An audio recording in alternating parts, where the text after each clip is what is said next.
क'क्राझारनि सुबुंफोरनि थाखाय मोनसे मोजां खौरां।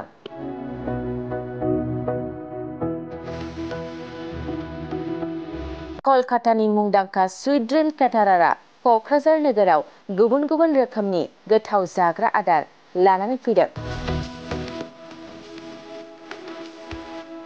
क'क्राझारनि फालांगियारि उत्तम देबनाथआ कलकातायाव थानाय स्वीट ड्रीम केटारार लाबोदों।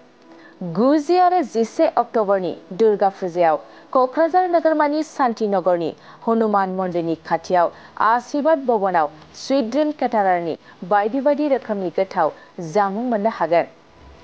नोंथाङा बे कलकाता स्वीट ड्रीम केटाराराव बेंगली जाग्रा आदार, साउथ इन्डियान जाग्रा आदार लोगोसे बायदि बायदि रोखोमनि जाग्रा आदारफोरखौ मोननो हागोन।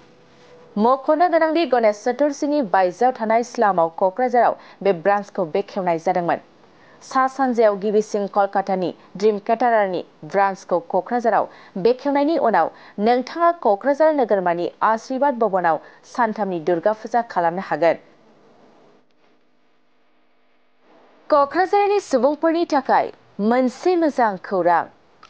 कलकातानि मुंदांखा स्वीट ड्रीम केटारारआ क'क्राझार नोगोराव गुबुन गुबुन रोखोमनि गोथाव जाग्रा आदार लानानै फैदों। क'क्राझारनि फालांगियारि उत्तम देबनाथआ कलकातायाव थानाय स्वीट ड्रीम केटारार लाबोदों। 9 आरो 11 अक्ट'बरनि दुर्गा फुजायाव क'क्राझार नोगोरमानि शान्तिनगरनि हनुमान मन्दिरनि खाथियाव आशीर्वाद भवनाव स्वीट ड्रीम केटारारनि बायदि बायदि रोखोमनि गोथाव जामुं मोननो हागोन।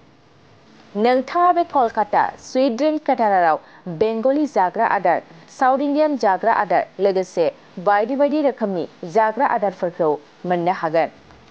मख'नो गोनांदि गणेश चतुर्थीनि बायजोआव थानाय स्लामाव क'क्राझाराव बे ब्रान्चखौ बेखेवनाय जादोंमोन। सा सानजायाव गिबिसिन कलकातानि ड्रीम केटारारनि ब्रान्चखौ क'क्राझाराव बेखेवनायनि उनाव नोंथाङा क'क्राझार नोगोरमानि आशीर्वाद भवनाव सानथामनि दुर्गा फुजा खालामनो हागोन।